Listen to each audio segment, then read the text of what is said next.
What's up, everybody? Once again, it is I, James, coming to you from the Nerdy Mewzings Podcast studio.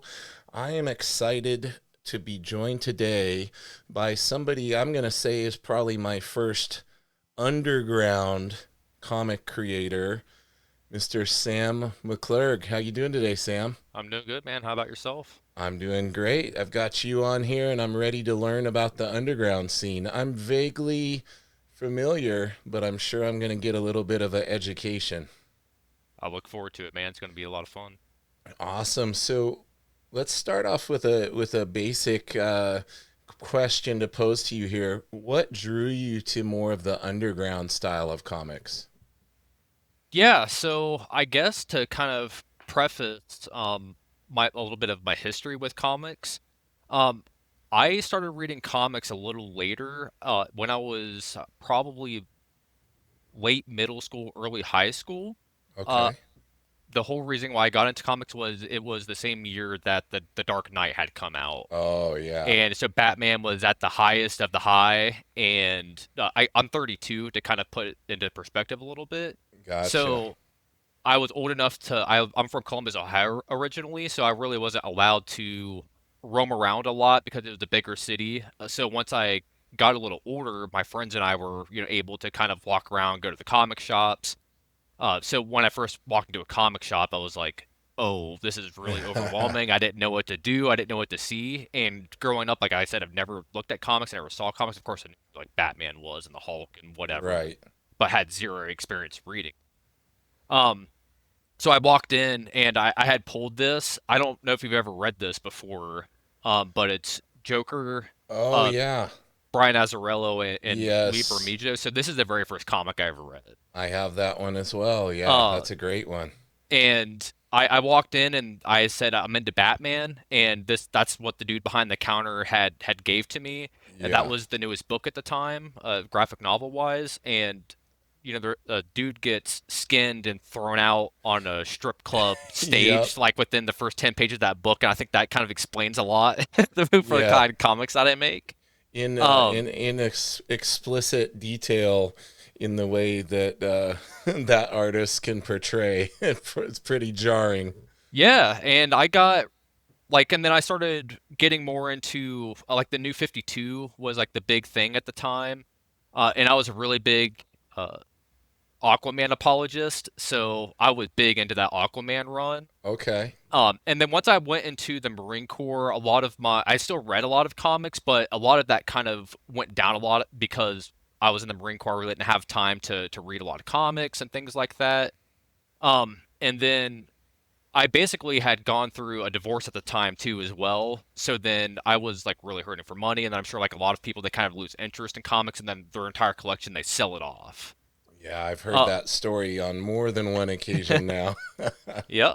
And then I probably like a year and some change ago, I was just kind of like I wanted to start reading comics again and getting into comics. And then kind of went down a YouTube rabbit hole, discovered cartoonist kayfabe, and then here I am. Now I'm making comics, so it's like I was telling you before we started, it's like Ed and Jim are like the reason why I make comics, Right. and just like going from more like fanboy stuff, reading, uh, you know, Batman, Aquaman, and like whatever else I was reading like prior to that. Um, like I didn't even know that like undergrounds and like alternative comics really existed because I've never was introduced to that kind of stuff. And as soon as I discovered that stuff through the cartoonist kayfabe dudes, it was like a lightning bolt went off in my back, and it was like, oh, Yeah. like I can make comics. And then now I'm here. So That's amazing, man. So it kind of illuminated that whole new world for you and made you realize that, hey, man, anybody with the idea and with the passion can go out and create comics. yeah, it like my entire like artistic background really I'm a musician by trade, so that's what I went to school for. Even it was sound engineering and music production. And growing up, like I played in hardcore punk bands, a drummer, so on and so forth. And then so I was completely self-taught. So then when I went to school and had auditioned and everything like that, I got accepted, which I was like surprised by because all the other musicians, they're classically trained. played orchestra, school Yeah, band, so on and so forth, and I came from none of that, and I still made it into music school. Um, that's really cool. Unfortunately, though, it's like one of those things that doing it every day was kind of robbing me of my joy of playing music, and then plus as well, and more in the production role, you're kind of beholden to what's getting fed to you, and you having to work on that. So whatever bands come to you, it's like, hey, we need somebody to come in Yeah, and play on this or record this, it's so on and so killing forth. your creative freedom is Yeah, neglected a little bit in that regard. too many egos involved too. So Yeah, yeah, too many chefs in the kitchen at that point. Did you have a interest in art prior to all of this? Like you were obviously creative and you got into music, so you had that creative spark. Were you that kid that kind of did some little doodles and sketches in school? And was that something that you've kind of focused in on more over the past year or so when you decided that you're going to create your book? yeah, I wouldn't say that I was anything ever more than a doodler. Um, I had a friend of mine growing up who he graduated from CCAD as an animator. And so he was always like super artistic and could draw his ass off. So I was always Yeah. around that a lot, and he would have we'd do like composition drawings to where it would just like he would draw something and pass the paper to me, and I would draw something on it. Yep. It never really progressed any further than that, but when I was playing in bands and things like that, like album covers, t-shirt designs and all that kind of stuff, I was graphic designing all of that. Oh, cool. Okay. So I did have experience doing that, and then all of my drawing for the most part, I did engineering classes all through high school, and then as well I was an engineer in the Marine Corps, so I do a lot of drafting. So when you look at my work, and Sean Crystal is a mentor of mine, Oh, and Sean's awesome, man. yeah, I love Sean. He's a good, and he kind of gave me a lot of feedback like you draw very angularly and very straight lines. And then after I explained to him that I think that becomes from all of the drafting that I have in my background, it's Yeah, because I'm over here with the T square and triangles and everything. And he's like, that makes a exactly. lot of sense. So it's just something that's just in my DNA. Yeah. Yeah, has he been kind of trying to give you some tricks to loosen up a little bit and get away from that? Yeah, the one person who really nailed me on that was Jim Rugg actually, and he's like start using French curves. So then I have like four or five different sizes over here on the wall that I try to implement to my work a little bit. But every time I'm drawing buildings and everything like that, they always just come out looking like a blueprint. the muscle memory, the Yeah, muscle memory kicks in, man. You can't deny your training, right? yeah. When you were getting this creative spark to start making your own books, what was that journey like? Did you saw the cartoonist kayfabe? You know, you were obviously inspired by Ed and Jim and everything, and probably Tom Scioli and all those guys. You know, that part of that group. And you decide, okay, I want to make my own book. Did you already have some ideas in the back of your head for it at that point? Yes. So I've always had like a want or I guess like a desire to make something like growing up as well. I'm sure that a lot of creative people have done things like this, but I would record myself like doing like fake radio stations Mm-hmm. when I was growing up as a kid, or I went through like a emo gothy phase where I thought Edgar Allan Poe was like the greatest thing on the planet, so I was like writing like edgy poetry when I was in like sixth grade. So I always had like this niche for like wanting to write and to create stuff, and then as well I grew up in the Jackass era. Oh yeah. So me and my friends would go out and make skate videos and would just do stupid stuff all the time, recording stuff, putting it on YouTube and everything like that. So um, I always had that niche to create and to make things.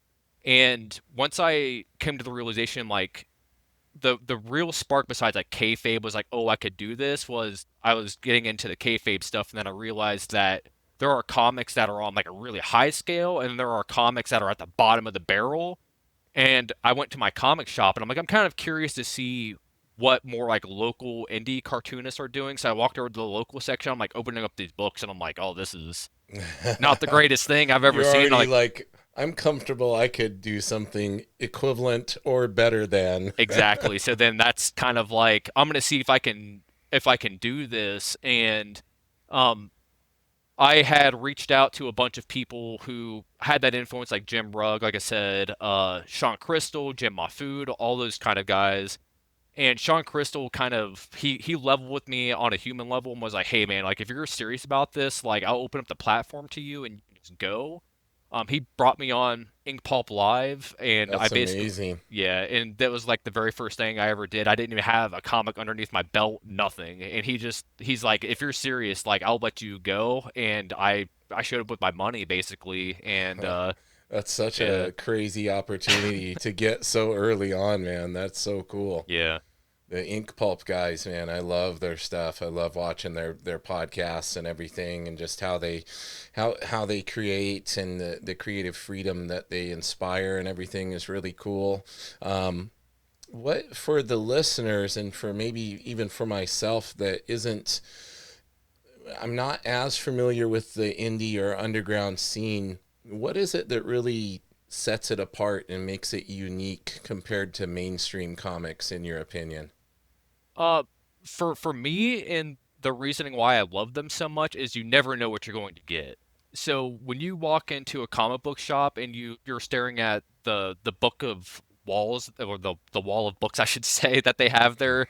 When you pick up a Batman comic, it's going to be a Batman comic. When you pick up a Yeah. Green Lantern comic, it's going to be a Green Lantern comic. When you pick up an underground comic, you have no idea what's going to be in that thing. And it ranges from the spectrum from weird superhero-y stuff to what did I just read. So Yeah. that's like the main thing that I love about them is it can, and plus they can go anywhere, so like they don't have to stay grounded. Like you can just go off the wall with stuff and it plays. Yeah. And then as well, like your artistic ability doesn't have to be the greatest. And being in like that underground kind of category, you get a lot of passes, I think, because it's like it's not about the anatomy, it's not about this, it's more about like the creativity. So I don't know if you know who like Gary Panter is. He's a really big influence of mine. I've heard the name. Yeah. He was the art I'm director more for Pee Wee's familiar with. Playhouse. So Oh, okay. Yeah, I knew the name from somewhere. I'm more familiar with like R. Crumb and people like sure. that. Yeah. And then, of course, Jim and Ed and those guys. So it's very accessible. It is what I'm hearing. It's kind of accessible to everyone. Anybody can get in there and create and tell their story and get their ideas down on the page. Without as much judgment, I guess. It almost sounds like you don't have that pressure looming over you. You're having fun and you're going in and you're creating and expressing yourself. Yeah, exactly. And I'm sure you know who Tim Vigil is. Yes. But I'm a big Tim Vigil guy, and that's something that when I first started making comics, I was talking with Sean Crystal, and I was like, I don't want to like have that like notation of like you're a creep, like things that like when somebody would be seeing you reading a Faust comic, like they're like excuse me, like is there something wrong with you, like. And Right. and I completely understand that, but he is what he how he explained it to me was he's like, think about this. He's like, you kind of want to be in that box because there aren't very many people that are willing to be in that box. And he's like, and if you're gonna put yourself in it, then just run with it. And after he kind of told me that, I was like, yeah, I should probably just stay in the lane that I know and just push it as far as I can take it. Yeah. It sounds like you approach this. It sounds like you have a passion for writing, in the writing side of things and the creativity in that regard, and then the art is kind of facilitating your ability to tell your story. So, is that accurate? Yeah, for sure. And I think like ultimately is what my final goal is to be is to kind of be like a Dentist Kitchen knockoff to where it's like I'm an underground cartoonist, but I'm also publishing other underground cartoonists. So he ran Kitchen Sink, which I'm from Wisconsin, and Kitchen Sink is based out of Wisconsin. And my very first art mentor is Ray Farabach, and he was the art director there for like 15 years Oh, or very so. cool. So I have an attachment kind of to that label a little bit, and I'm inspired by that to where it's like you can still make cartoons and then as well like publish other people that you like, and that way they can get their comics out there and everything like that. Because underground comics, I think they should be more accessible. You should be able to walk into any comic shop and be able to get that stuff, rather than having to dig and dig and dig and dig and dig to find it. So. Yeah. Now with underground books, is are there like publishers and imprints, or is it more just kind of every man for themselves getting their own books made and publishing on their own? Like a lot of the underground or indie stuff I see, it can have a wide range. Like it could be something that somebody, printed out on their own printer and folded and stapled, all the way to something, maybe that they're getting produced at a printer and getting the book shipped to them, and then, sending them out, or getting their local shop to display them and all that kind of stuff. Is there anybody out there that's kind of sought after or looked to as, oh, this is the underground publisher, this is who you want to go to get your book seen? Or is it more just put your own stuff out there and hope it goes well? Yeah, I mean, nowadays it definitely is just more into self-publishing. Probably the only like big publishing company I could think of that would dip their toes in that kind of stuff is probably Fantagraphics. Okay. They're the ones that like published Ed Piskor's Red Room and things like that. So they're typically okay with that kind of stuff, but they wouldn't things with Fantagraphics though, they wouldn't fly with like bad anatomy, bad drawing, because it's like they're like the cream of the crop in terms of publishers. Like their standards are Yeah. extremely high. Um, but in like the 60s and 70s and like the 80s even, there were definitely were a lot of publishers that were publishing mainly just undergrounds. There was like Rip Off Press, and then like Zap Comics and things like that. Like those were all our Crumb brands. And then like Rip Off Press, Gilbert Shelton. He did Fabulous Furry Freak Brothers. Yes. Yeah, so it's like that's like a really good underground book. So then he was publishing people's stuff. Like basically all those cartoonists came out of the 60s, 70s San Francisco Bay Area scene, and everybody's publishing each other's books, so on and so forth. And into the 80s, that stuff was still kind of around a little bit, and then like 90s onward, I would say most of it is just straight black and white, take it over to a Xerox type of Yeah. thing. If we still had Kinko's, you'd probably be taking it to Kinko's. Yeah, but it's 2025, so I got mix 'em. There you go. So take me through the process of creating your book. And did you or do indie or underground creators do Kickstarters and stuff like that to get things going? Or is it more of a different avenue for you guys to, you know, I basically, how do people get your stuff on a wider scale if they want to get your stuff? Are you leveraging social media and online, platforms to be able to help get your books to a wider audience? Yeah, so I do run my YouTube channel. I've been doing that since October of last year, and I'm coming up close to 1,000 subs now.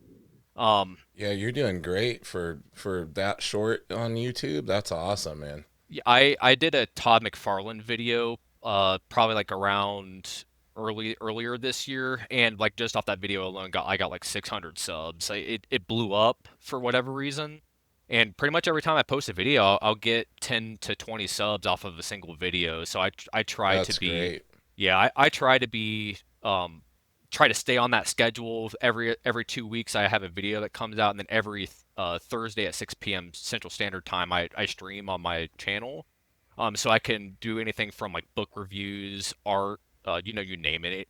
Everybody has a live stream nowadays, but I do Yes. that.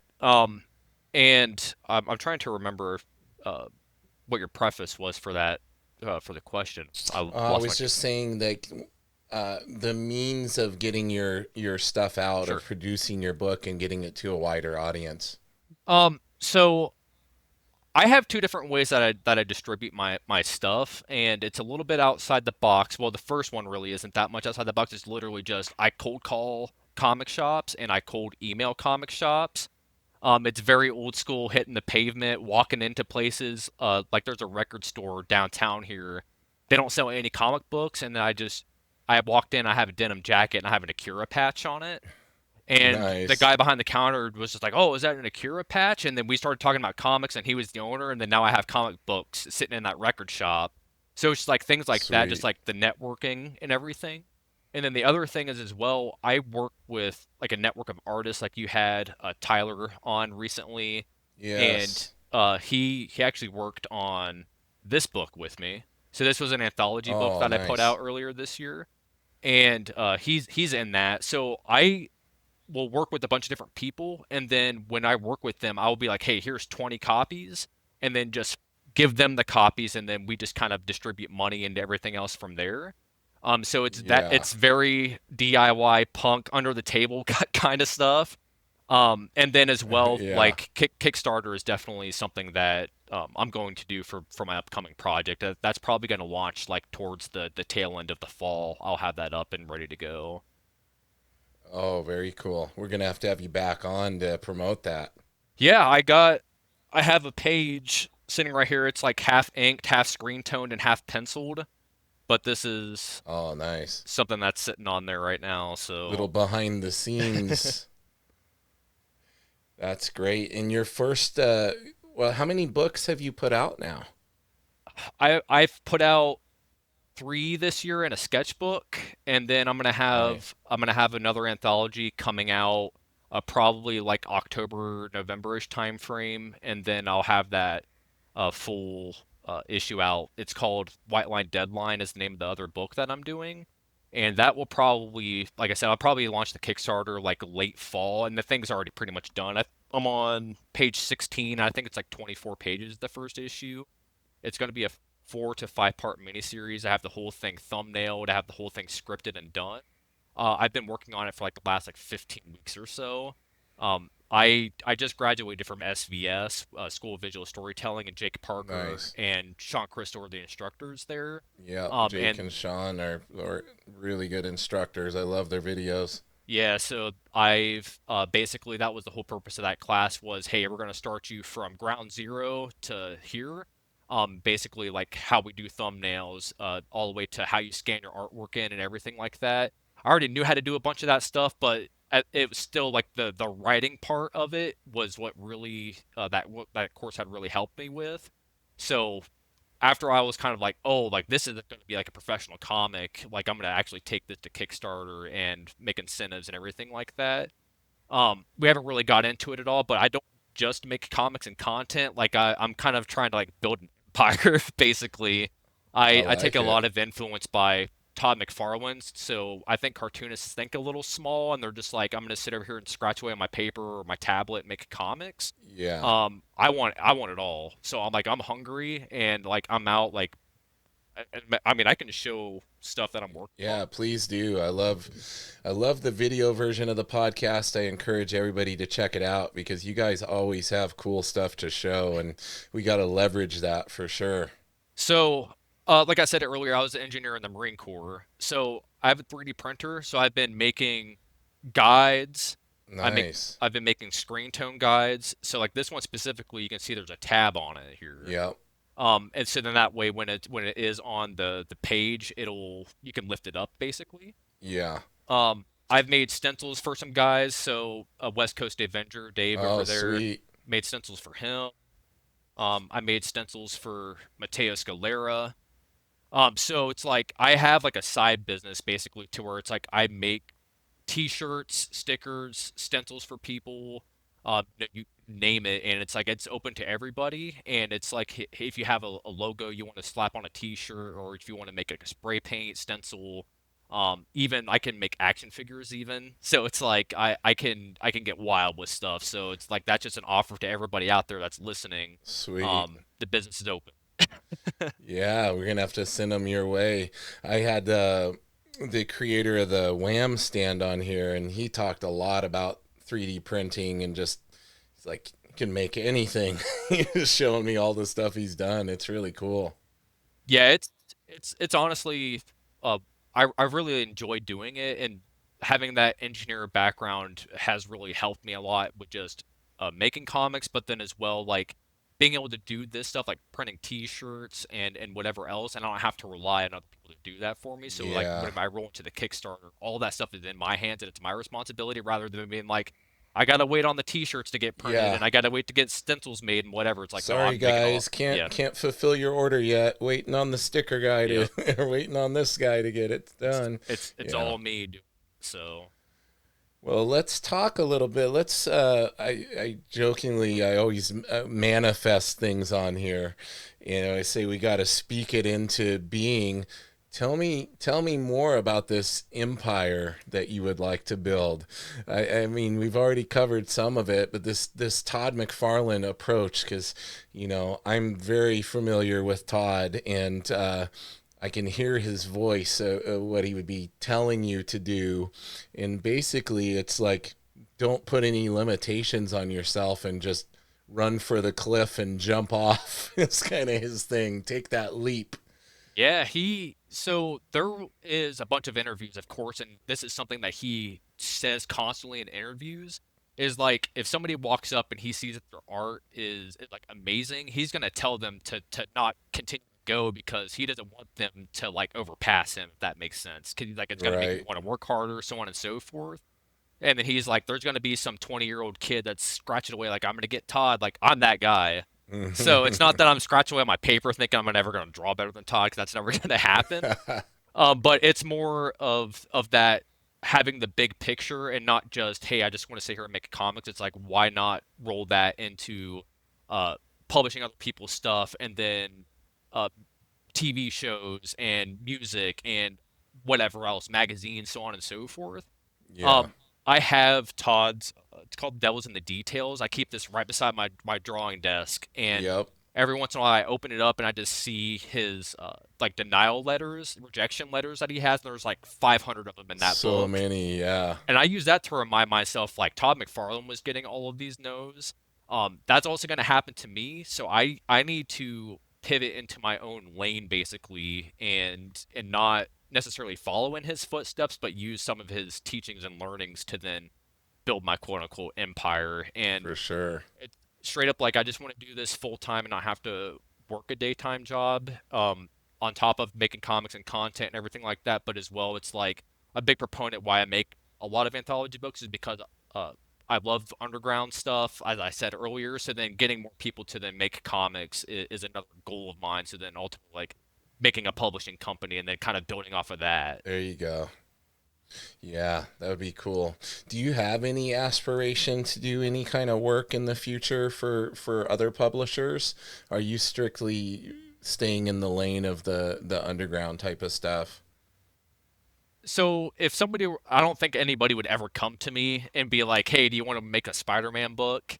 But if somebody were to come to me and say, "Hey, do you want to make a Spider-Man book?" It's like nobody on the right mind would ever turn that down. Be very hard to turn down, wouldn't it? Yeah, but I mean, it's like there are mainstream books and things like that I do uh that I do like to a certain extent. Like John Romita Jr., like I hold him up on a pedestal. Like I really like him a lot. Yeah. So it's like if you were able to make a book like Punisher Warzone, for instance, which was a book that he did in like the 90s, if you could make a So book amazing. like that nowadays, like I think I would be like, yeah, like sign me up for that. But I think as Marvel, especially nowadays, they play it so safe with Very. everything. DC takes a little bit of more risk, especially with like their absolute stuff. I think they're kind of breaking out a little bit, They but are, yeah. it's just like hand Jim food like an issue because he does covers and stuff. Like he just has an Iron Man cover that's coming out recently. But it's like give him an entire Iron Man book and just like see what that Yeah, dude would. You know what I mean? It's like I want to see stuff like that from mainstream definitely. publishers. Well, and I think it's a I understand why they avoid these independently creative guys like that because they don't want to make any superstars anymore.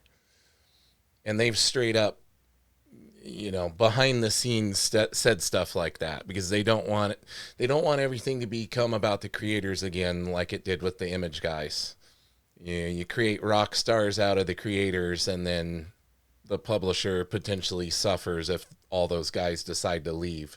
So I think they've got a lot of measures in place to try to avoid that from happening, and they're very selective with who they put on what, and not getting this person too big of a following and this type of stuff. Because if you think about it now, like a lot of the really top level popular guys who would be like the rock stars now, they're doing all their own creator owned stuff or being very selective with what projects they do for the big publishers. Like, look at Daniel Warren Johnson. Like, if he thinks it's sounds fun, okay, yeah, I'll do your Transformers book. Or okay, now he's doing this thing for DC, but he's still working on his sci-fi epic thing that he's been drawing behind the scenes, and has all his creator owned stuff that he wants to put out. So I think there's this kind of trepidation or careful approach that the bigger publishers are taking now when it comes to not over popularizing creators, not creating celebrities out of the creators, right? No, it's funny that you say that because probably like 3 or 4 months ago on my website, I wrote a blog. I think it's called like The Big Two, and it's literally about that and why I think that the publishers are like afraid to work with smaller people because exactly that, like they're gonna come in and be like, no, it's going to be like this, and I'm not making it your guys' way because that's why you called me in the first place. Yep. And using that as leverage, and then as well, I think that independent cartoonists, guys like Jim Mahfood and so on and so forth, like it's going to get to where the big two and Image to a certain extent aren't going to be able to ignore guys like that, and we'll have to buckle and give them a book and then see, oh, because Jim just made like whatever, like 5 to 10 grand on his Savage Street Vigilante book. Right. So it's like when you see Kickstarters like that, it's like companies are always going to notice it. So Yeah. it's just consistency, really. Yeah, it really is. It's cool that we live in a time though where there's all these alternative methods of success in the comic industry and varying degrees of uh, success, or being able to, because success is it's all a matter of perspective. Like, my idea of a successful book could be your idea of one that's not that great, and so on and so forth. But creators, independent creators, have all these avenues of being able to get their work out to people. And you're doing your underground thing. There's people that, oh gosh, there's people that literally, I feel like every month there's a new Kickstarter that they are like, bringing in like 200 grand and fulfilling the whole Kickstarter. And it's like the 10th Kickstarter they've done. So nobody is like beholden to the big publishers anymore. Like, if you have that entrepreneurial spirit and that drive and that Todd McFarlane approach, you really can go and do some amazing things now, can't you? Yes, and that's what I always try to tell people during my streams. It's literally just like nobody's stopping you, and the only person that is stopping you from doing something is yourself. So it's like if you really are passionate about something, it's like you will go out and do it. And again, that's just, yeah, exactly something that I've picked up from Todd, and Steve Rude is a really big influence on me as well. Yeah, the Um, dude. yeah, I mean, when you look at my art, you would never think that Steve Rude is like a top guy for me, but for me, Right. it's like it's just his discipline because like the guy never stops learning. He's constantly picking up like a medium, so it's like that drive for me is like what I really love about Steve, and something that I try to take from him.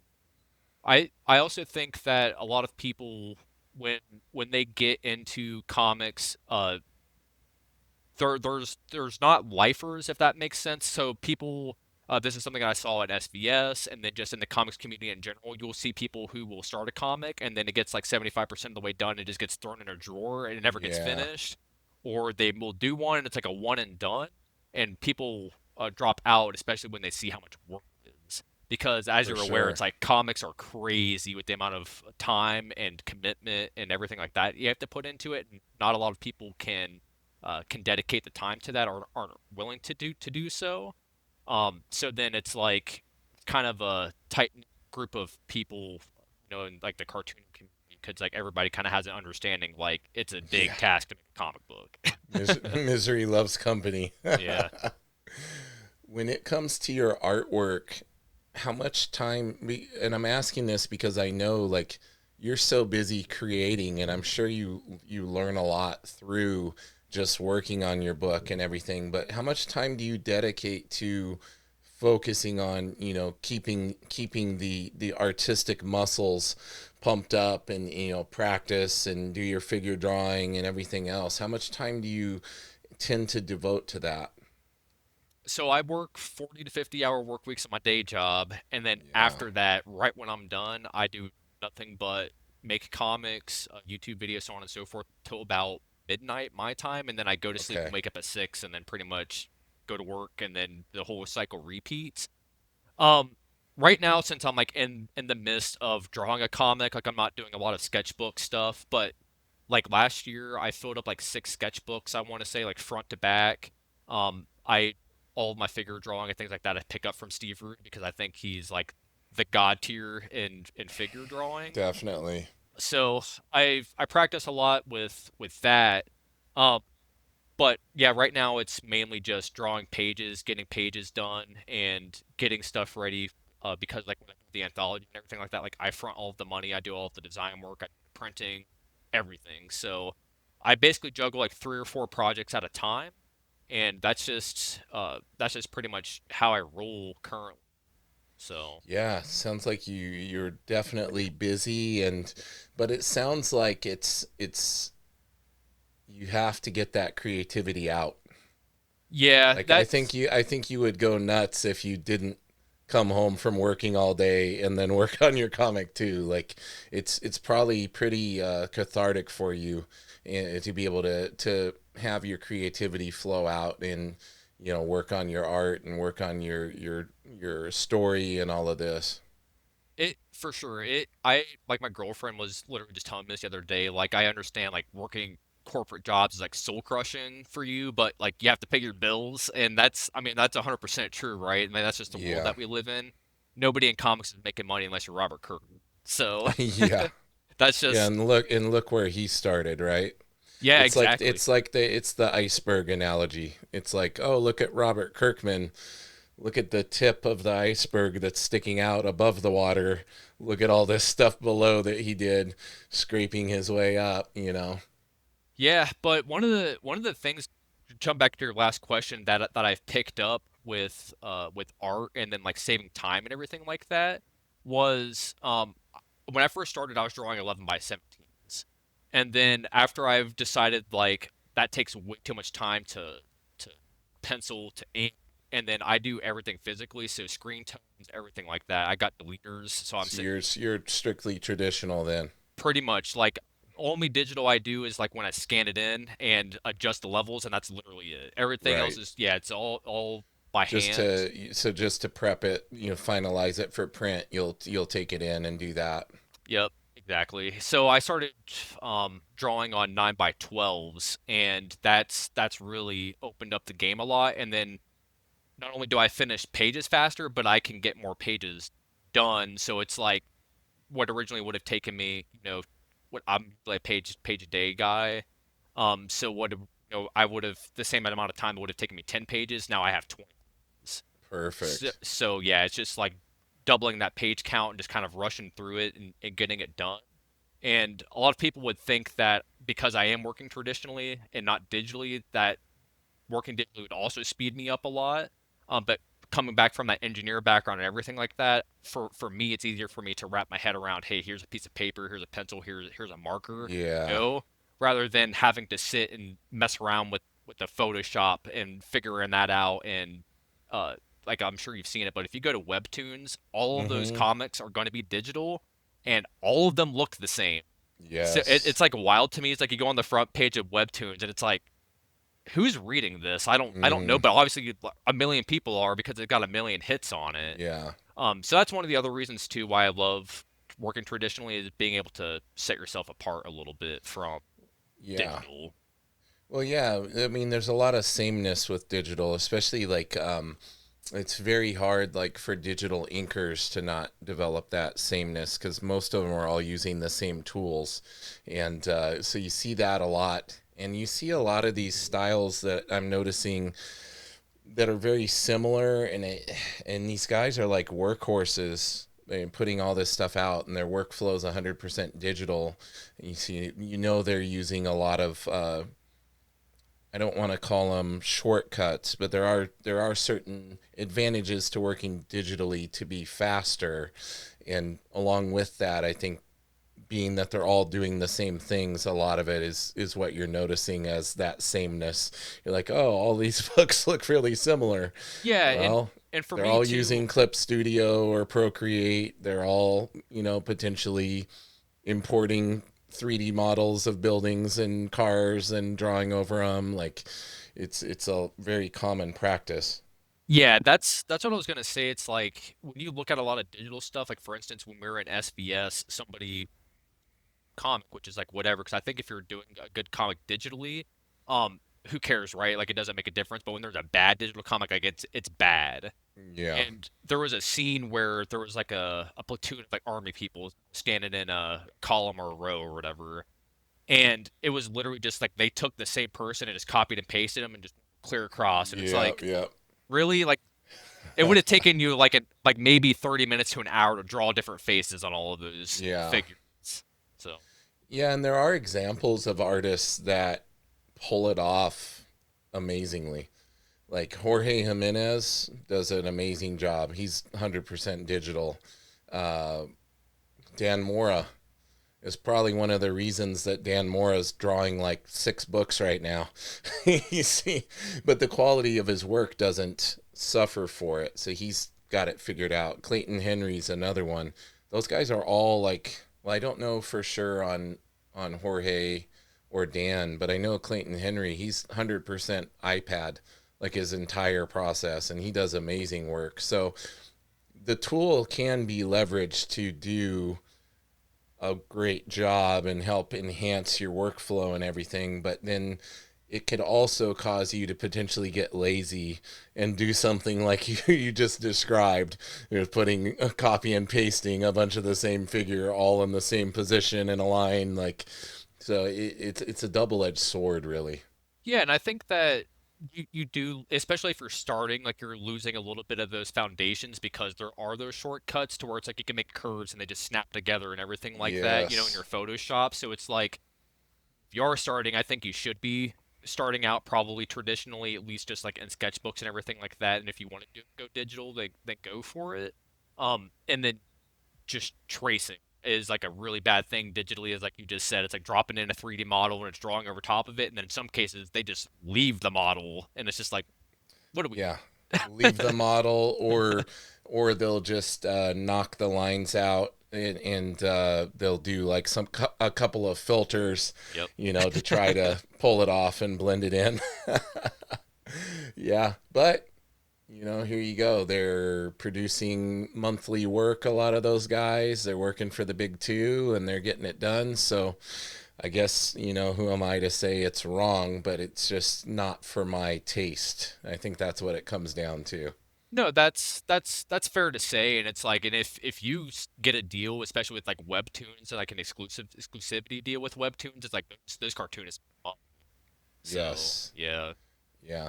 Well, and when it comes to deadlines, like working on deadlines, it's pretty crazy. Like I've had several, bigger name pros on here, and they all are like on that deadline crunch. And so I could see like if you did figure out a way to do it where it was saving you that time to where maybe you're able to get a couple more pages done and be able to spend a hour more with your family each week, you might lean towards doing that, right? for sure.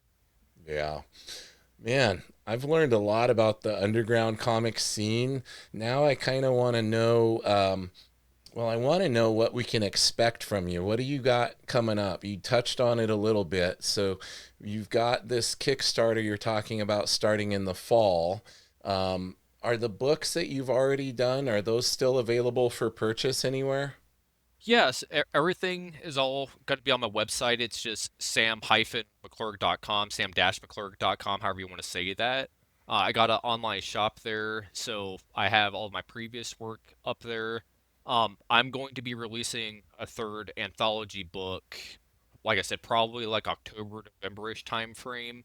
And Now, just so you know, I know what an anthology is, but yeah, let the listeners know what it means when you refer to an anthology book.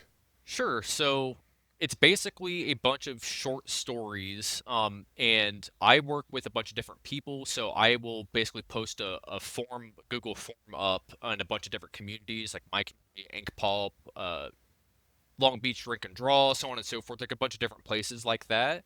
And we'd be like, hey, here's a form if you guys want to submit something. Like here's the guidelines for it, so on and so forth. And then people send me stuff, and then Nice. I take that and design it up, print it out, and then get it out there. Um, I and then like the anthologies themselves, they can be anything from like the most recent one that we did. I actually have a copy of it right here. Oh, Um, sweet. yeah, it's the most recent one that we did, and it was a horror themed one. So it's like everybody kind of uh, did horror themed comics. And this was one of the ones that I did. It's called Ken Stein DDS. It's basically Frankenstein, but he's a dentist. There you Um, go. the because you're a Todd guy as well. Um, he has this saying that when people draw Venom, they like will give him like perfect teeth, and he's like, Hmm. Stop giving monsters perfect teeth. They don't go to the dentist." So I thought it would be funny to Exactly. make a monster that was a dentist. So that's the play on that. So I love it. I love it, man. Clever. That's so cool. Yeah, the level of creativity you're bringing to things is really inspiring. And when you do those anthologies and you put out the call for that, are you just giving a genre and then they're bringing their own stories to that and submitting them? yeah, that's exactly right. So it's like in the form itself, like I'd be like, hey, I want it to be 2 to 10 pages.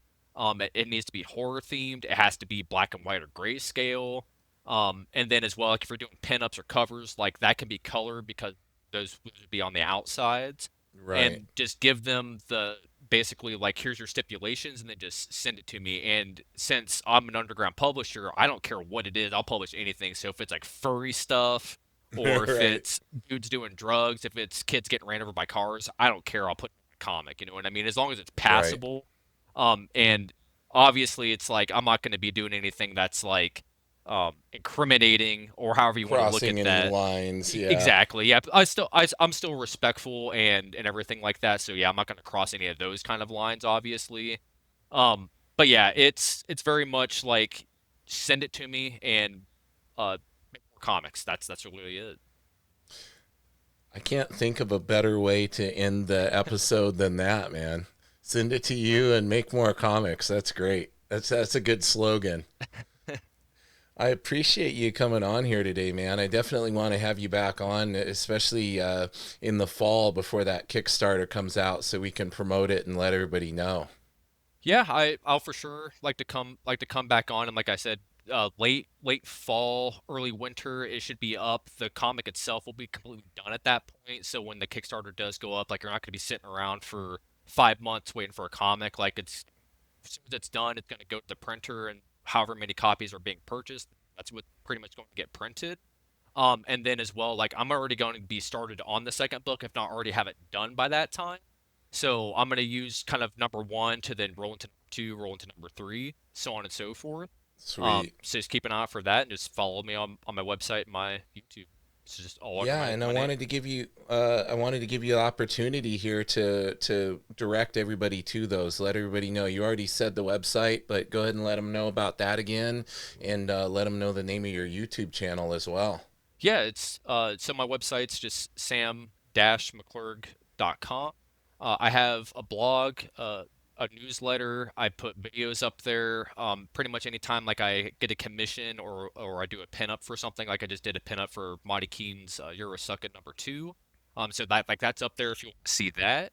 And then my YouTube channel, it's the same thing. It's just my name, so it's super easy to find me. It's just Sam McClurg, and I do everything from book reviews to toy reviews. I draw, live art, so on and so forth. So it's like literally the entire spectrum. So come check me out. Awesome, man. We're going to direct everybody that way. Hang out with me for a moment Sure. while I give my spiel to everyone. Everyone who's listening, you are listening or watching. That means you already found the podcast.